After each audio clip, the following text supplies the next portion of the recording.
Hi everyone. Hello. How are you, Lauren? Yeah, I'm great. Thanks, Elaina. Change the view. There we go. We're sorted. You saw me fiddling about with stuff there. So I'm not sure how many people are watching. I There's not really any way of telling. But anyway, hi everyone. Thanks for joining us. This morning I am joined by the lovely Lauren Bell. If any of you were at my Melbourne workshop last year, you would have met Lauren then. She came in and spoke a bit about what she does to us then and took us through an amazing tapping sequence. So I'll introduce Lauren quickly to you.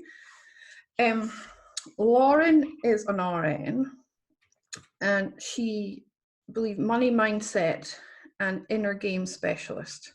She's fiercely committed to coaching heart-centered professional women who are feeling exhausted, frustrated, and undervalued to confidently and authentically start asking for what they want so they earn a great income and thrive in life or business doing the work that is their divine purpose to share.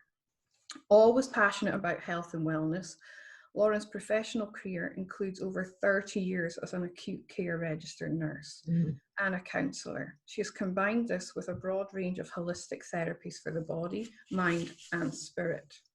Her qualifications include body talk practitioner, tapping into wealth coach, and transformation coach, and emotional freedom technique. Lauren has a private group and Lauren has private and group coaching clients who work on all aspects of health and wealth mindset. Hello, Lauren. Thank you for joining us. Hello. Thank you for having me. To interview you. Yeah. We had great fun at Melbourne at the work. It was lovely. It was lovely to meet you in person. You know, you feel like you get to know someone really quite well, and then you realize I haven't even actually met them physically, but you know, this sort of online connection can be so rich. It's great. Yeah, it's so true because, well, I'm in Perth for people who don't know, and Lauren's in Melbourne. So, yeah, we'd met virtually, and then we met for the first time when she came in and spoke at the workshop. So, I'm going to run through a few quick questions, and then I'll open the floor up to you, okay? Great. So, I'm all about self-care. As you know, that is the premise behind Happy Nurse, promoting self-care strategies to our beautiful healthcare workers. What is an important part of your own self-care? I talk about non-negotiables. What's something that you try to endeavour to do every single day? Yeah, I like the idea of non-negotiable too. For me, it's really about, it's sort of a combination. It's going for a walk. So it's moving my body out in, we've got a local area, it's called the Balboa Dell, and it's, you know, I'm in the suburbs about probably 25 k's out from the city, but this is like a valley and really bushy. And so you would not know that you're in the city. And I take my dog, and my dog reminds me of how to be really present because she goes running along so fast it's like she's got a big smile on her face, and she just shows me, you know, what a joy it is. So going for a walk, moving my body, that bit of mindfulness, that sort of connecting with nature, it sort of helps me on that mental level, the emotional level, the physical level, and, you know, even the spiritual level. So that's my really one thing to really go to is that. And I do like to meditate and do reflective exercises, but I'm a bit less disciplined with that. And if I do get to do that, it's like a real treat. Awesome. I speak about moving meditation as well, though, like what you were speaking about with your walk with your dog and you're being really present. That's almost like that, well, is a form of meditation, isn't it? Yeah. Because you're being completely present and in the moment. So yeah, absolutely. that's beautiful. So I created a model of self-care that breaks it down into 5 aspects. So you just touched on a couple there. They are the mental, emotional, physical, spiritual, and indulgent parts of your self-care. So what is indulgent self-care to you, Lauren? Indulgent self-care is something I really love, but I don't do very well because I tend to leave it until I'm on a holiday. Yeah. Self-care is, you know, when I shut down or really turn off all the electronics, go on a holiday, it doesn't really matter where we go, but I do like nice accommodation, and I like to go out for nice dinners and have drink nice wine and sort of spend that quality time with my partner. But it's also about alone time, so I'll still go for my walks.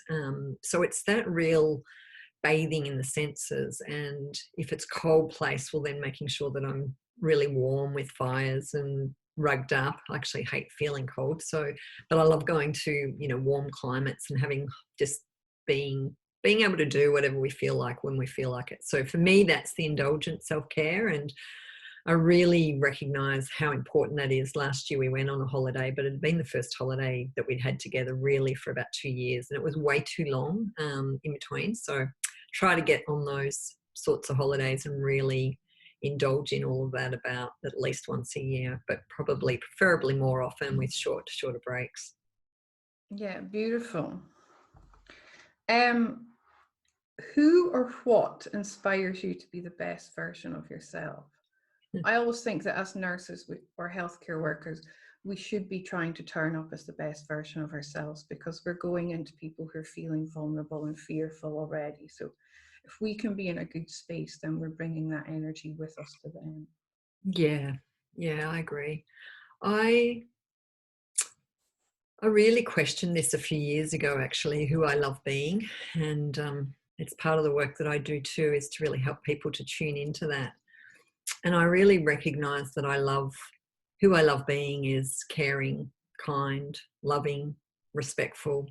And they're all definitely things that I bring through in my nursing. I always, I really believe in everyone having sort of equal access, and we're all different, we all have different opinions, we all have different circumstances, all of those things. So really believing in that. So I'm very spiritual. I do go to church sometimes, but I wouldn't say that I'm completely religious. I'm not so aligned with that, but in a way, just Jesus's example of that love, forgiveness, compassion, no judgment. He treated the lepers and, those types of things, but also standing up for what he believed in was right too. So not just accepting. Some people, when they say that they're spiritual, they sort of feel like they can't then arc up if there's something that's not right. But actually, there's definitely things that go on in the world that people need to take a stand over. So I think that ultimately for me, it's about showing up with love and trying to do it in every aspect of my being. So I'm not still get triggered, but that's sort of a commitment that I made to myself a few years ago. Beautiful. And that compassion, it's so important. And I always say to everyone, you've got to offer yourself the same compassion you so freely give to others, because we're so good at giving it to everyone else, but not so good at showing it to ourselves. But that's where you come in. You're very good at teaching people how to nurture themselves and show themselves that compassion. So I'll let you take over the screen and you can share your expertise with everyone if you'd like. Sure.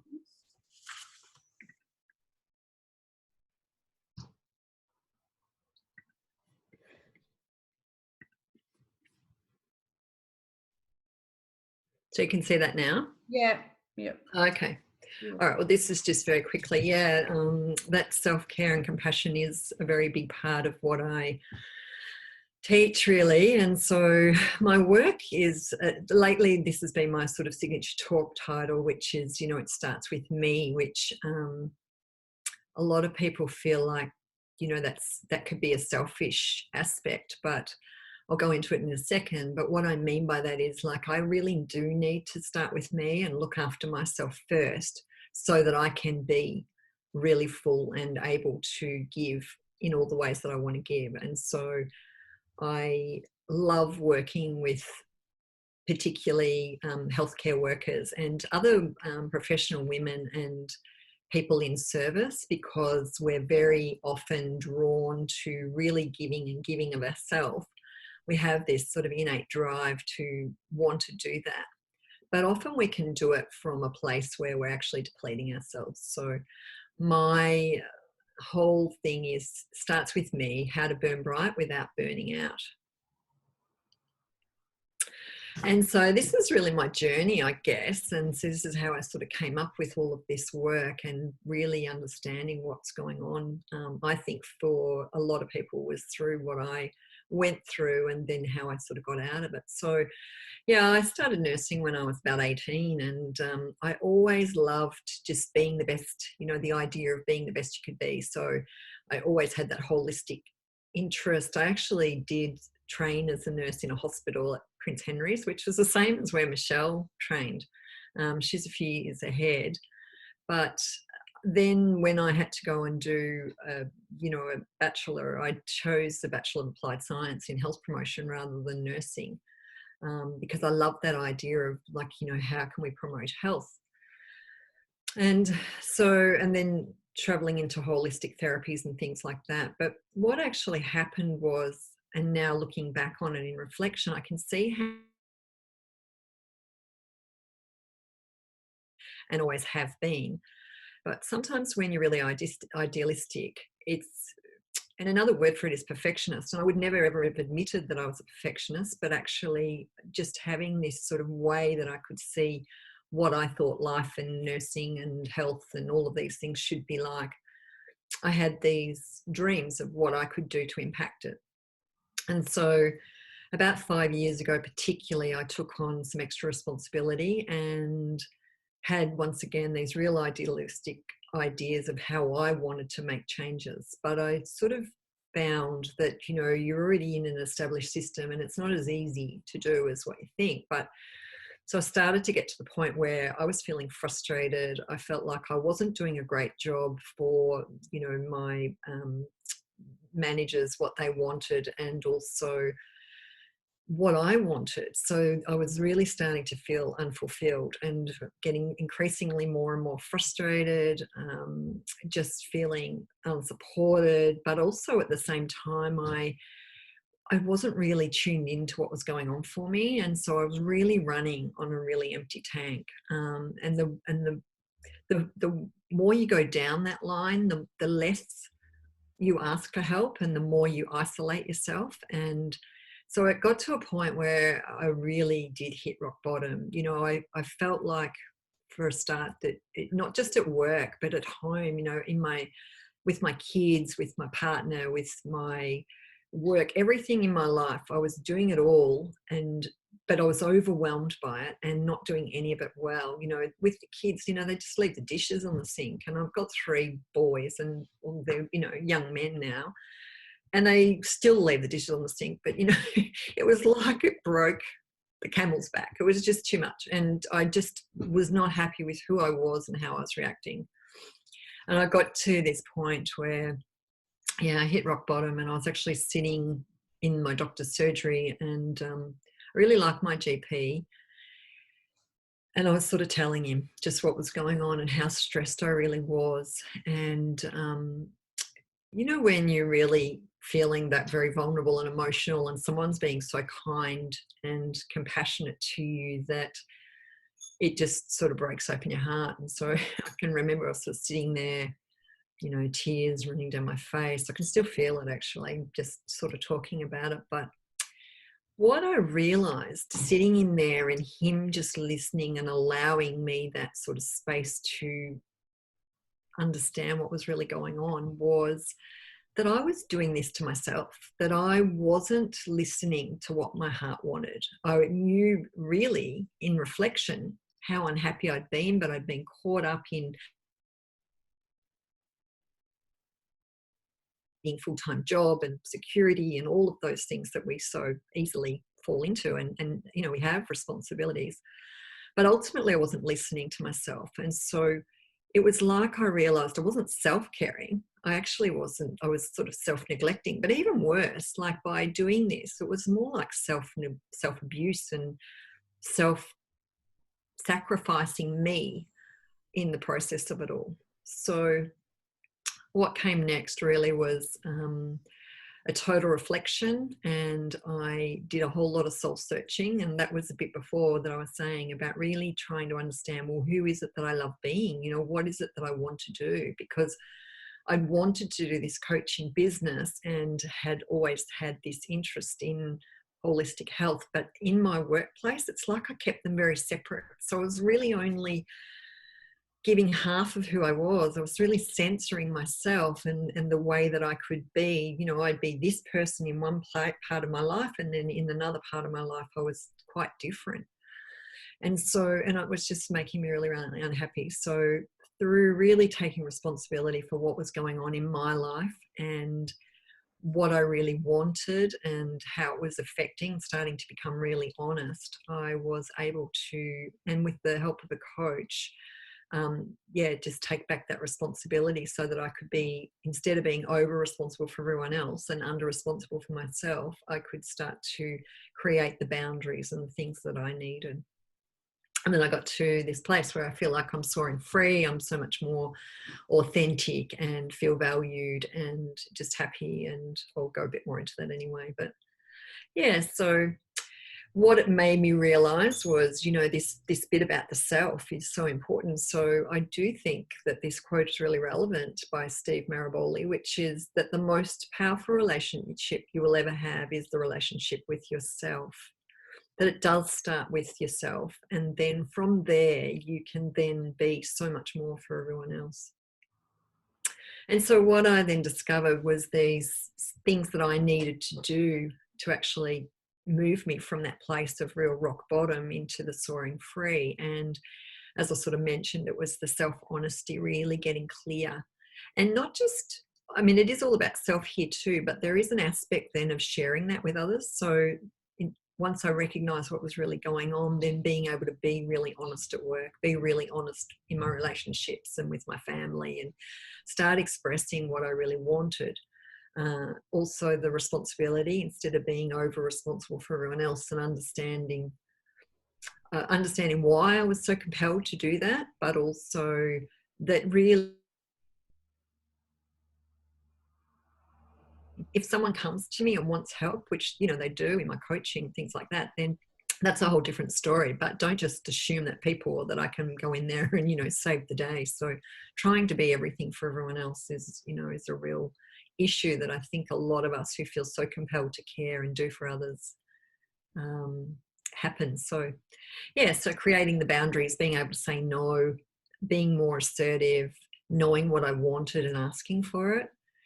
Beliefs was really interesting. You know, what beliefs I was running. Actually, this whole idea of being really idealistic actually means that you have often a very strong inner critic running. And so you can be critical of others as well and situations, but it's really interesting. You often have more compassion for other people and more forgiveness to them, and yet you can be so cruel to yourself. So really understanding what beliefs I was running and changing them. We actually have the ability to change our beliefs. It is about shining a light on what's really going and then choosing differently. And so all of that gives you a lot more self-knowledge, but also I learned some tools. So this was when I really got stuck into the tapping work. And what tapping really helps you do is it reduces the whole stress response in the body and allows you to speak the truth of what's really going on for you. So when you speak the truth, it's a bit like tapping's a bit like combining Chinese medicine, tapping on acupuncture points with positive psychology. So it allows you to see what's going on. Once you remove the stress response, you actually get sort of more blood flow to the brain, more blood flow to the higher centers, the prefrontal cortex, rather than the fight and flight center.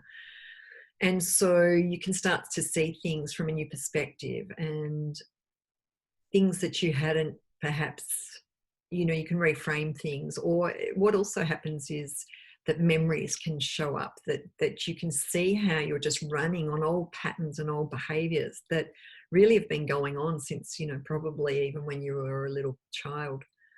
And then from that place of acceptance of what's going on, you can start to then move into really self-kindness and self-compassion, and then even beyond to self-love. And what I love, which comes even next, is that real self-expression, so that you can be really authentic. And it's like you don't have to apologize for who you are.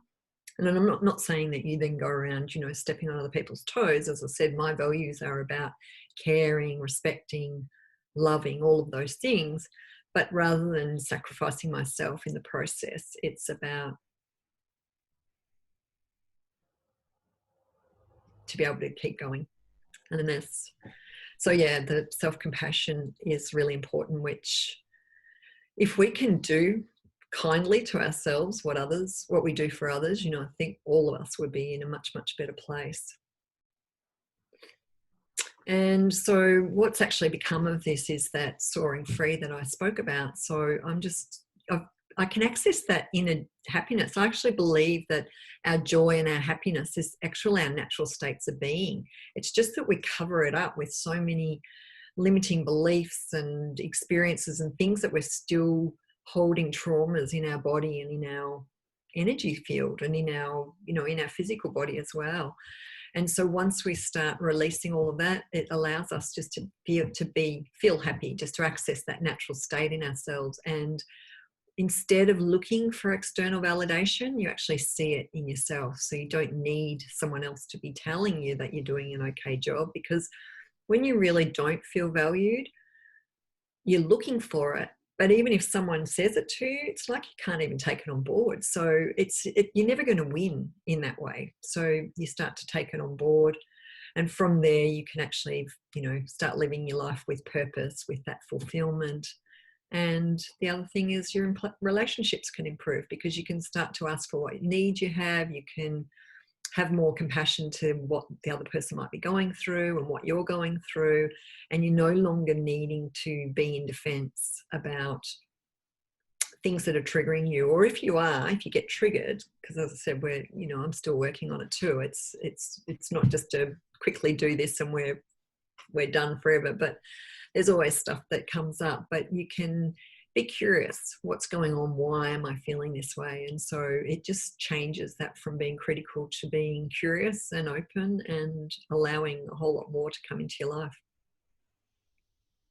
And then this is almost the end of my little share, but this is what I really think, you know, be you, love you, always, always. And I think that's a beautiful, beautiful quote. That is beautiful. Yeah. And so I've just got, I mean, that's just my website if anyone is interested in knowing anything more about what I do. But, and also I do have just a 30-minute breakthrough session which is all about It Starts With Me, which is to really help you to sort of determine what's the things that are blocking you from actually having the things that you really want. So we get really clear on what goals you have, what dreams and visions. And I found a lot of people who are very dedicated to other people, such as health professionals, when I ask them what they really want for themselves, answer that. So, and then I say, okay, but what about the selfish thing? What would you really love? What's the selfish thing? You know, because even when I ask, what would you love? They say things like, now I can't think off the top of my head, but they say things like more better patient staff ratios, or, you know, as a nurse, like some of those things that are still, which is great, and I agree with them. But what about you personally? What's that selfish thing that's going to light you up? What's your big reason why, you know? So it's getting clear with the goals, getting clear with the dreams and the hopes.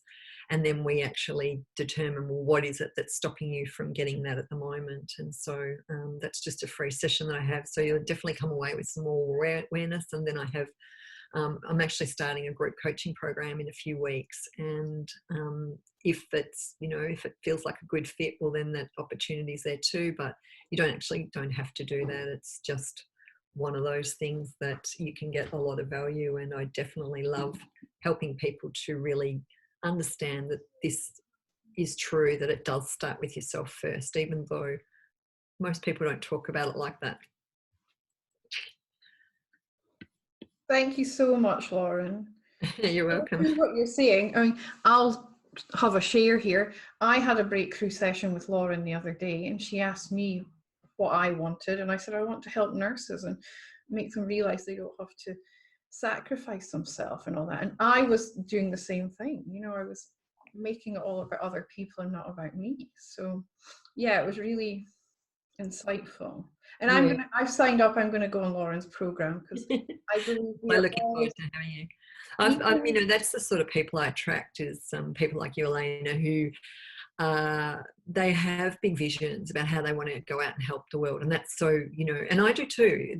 I want to change the whole way we view health and how we can really support each other. And instead of it being so hierarchical and feeling blamed and, you know, like powerless, and, you know, which in a way is like feeling like a victim or feeling like a pinball in a machine that's just battered around, you know, actually taking that sort of step up to self-responsibility. And that's why, once again, I do think it starts with me. And it's because of my own journey that I can see what I was doing and how that was really upsetting me in so many parts of my life, and how that's turned around. That, yeah, I think it's, And I love your concept of the honesty, responsibility, boundaries, and beliefs, because I personally, I think I'm good at the honesty, responsibility, and boundaries, but there's still a lot of beliefs that they're holding me back. I feel like I could probably give more yet, but they're running in the background. That subconscious belief patterns there.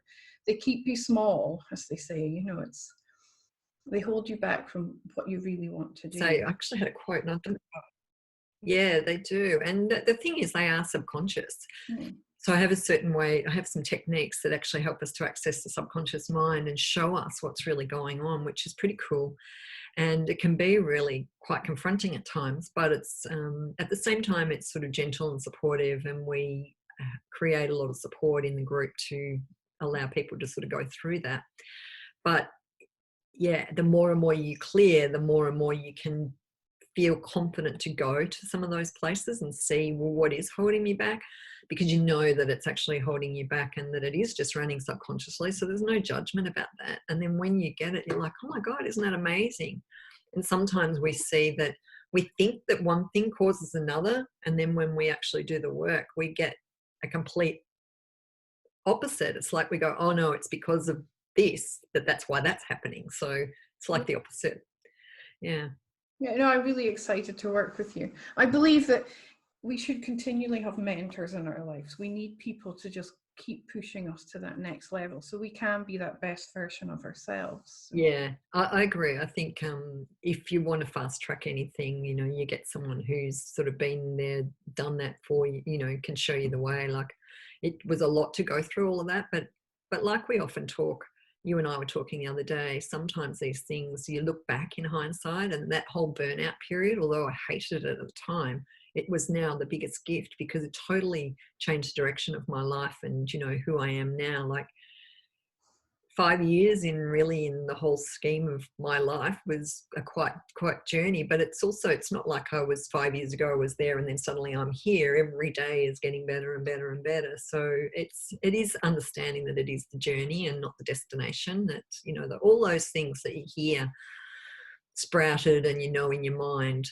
or, you know, I might know that in my knowledge, but it's the actual embodying it into your body. And which sort of reminds me again that a whole lot of this work is about really feeling your feelings. And so that's where the mindfulness that you really taught comes in too, because when we get that present focus to where we are right now, you know, a lot of the time things are really good. It's only when we start, you know, fantasizing about what might happen in the future, you know, we start catastrophizing, you know, how this could be, that that it sets up this whole anxiety and just, I heard a really good quote yesterday. I was watching another coach. In fact, he's an awesome guy, Matthew Hussey. If any of you are single or having relationship problems or whatever, he's a dating and relationship coach. And he did a free webinar yesterday, and I was watching it. And he described emotions as weather. Like, the clouds will come, but they will go again. You know, so when these stormy times come in our lives, they do clear and the sun will come back out. And I thought that was such an awesome kind of metaphor for it. yeah, it's like the that other one, that every cloud has a silver lining. Yeah, totally. And Yeah. I think when we can, that's another part of how I teach about being responsible too, is, you know, sometimes we can look at things and go, there's no way I could be responsible for that. But actually, there's always different ways that we can look at things to actually help us be there. And part of it is that if you feel that, you know, the universe or God or the source, whatever you want to call it, nature, power, whatever. But if you always believe that things are happening for you rather than to you, then that puts you more into that space of responsibility and allowing that, okay, at some level, this is happening. I mean, even this uncertain time at coronavirus, it's totally uprooted all of us. I mean, I haven't worked as a nurse since the 12th of March, and I can't get over that. I never, ever, since I turned 18 and started nursing, have ever been without nursing one day in my life. And yet, because I work in anaesthetics and recovery room, just like you, Yeah. there's no elective surgery. Suddenly I don't have work. I'm like, it just is mind-blowing. And I think there must be so many people feeling the same way, that their whole view of the world has been completely corrupted.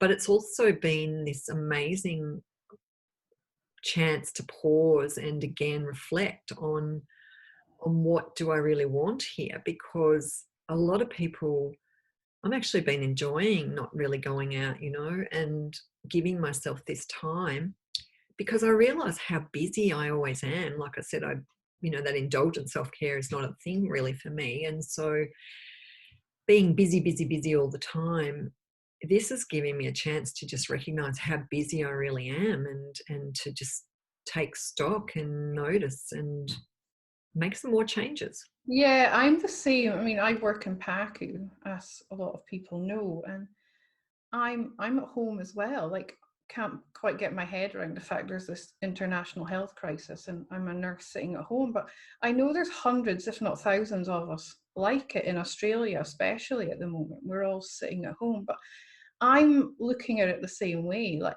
I'm a single parent, and it's so. My boys are 12 and 8. No, they're 11 and 7. Gosh, I'm wishing Yeah. away.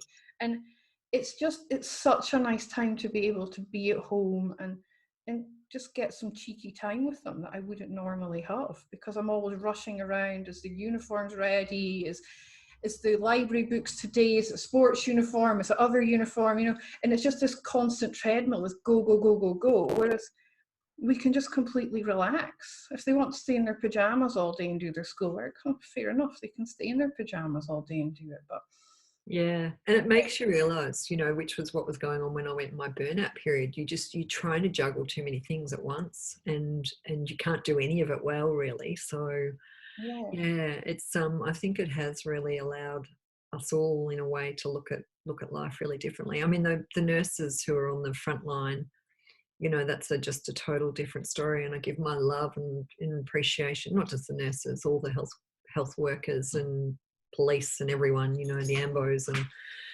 people who are out there sort of dealing in it. And I can't believe it, like we've just said. And, they're calling back nurses from retired nurses and things like that. And I'm like, but hang on a sec, I'm sitting here, as a private nurse, or, in usually agency. So why aren't I being taken up? But yeah, I'm in awe of all my healthcare colleagues and the other essential services. They're all out there doing their job. They're showing such incredible vulnerability and courage with it all.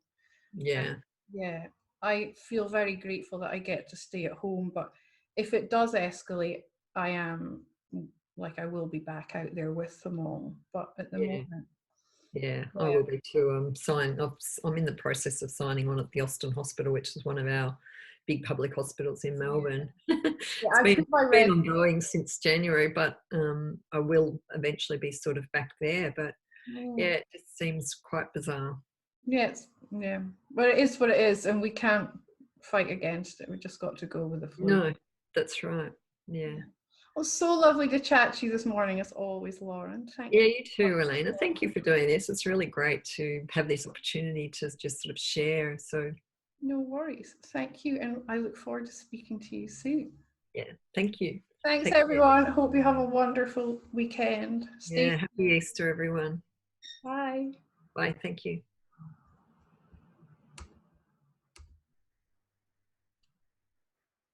Right, I think I've stopped it. Yes, I have. Cool. Yeah, it says stopped. Well, that was good. That went well, thank you. Oh, you're welcome. I just couldn't find the screen to start with. It had hidden itself. Yeah. Oh, well, that's all part of it, isn't it? Yeah, and I think we tend to think, oh, I won't go too soon, but it always seems to take a bit longer than you expect to just get everything up and running. You know, one of the days my son was doing a Facebook Live for running a PT session, and you know, and then he's running. Can I borrow your phone? I'm going to have the music going, and so next thing you know, and that makes you stressed. And yeah, but that was really lovely. Thank you. No worries, and thank you. And I look forward to working with you. I found your email last night. Sorry, I don't know why, but a lot of my Happy Nurse account seems to put a lot of stuff into the junk, and I'm missing heaps of stuff. I'm gonna. Yeah, I wonder about that too. In fact, but one of my emails is I know I got a thing saying, you know, it's one of my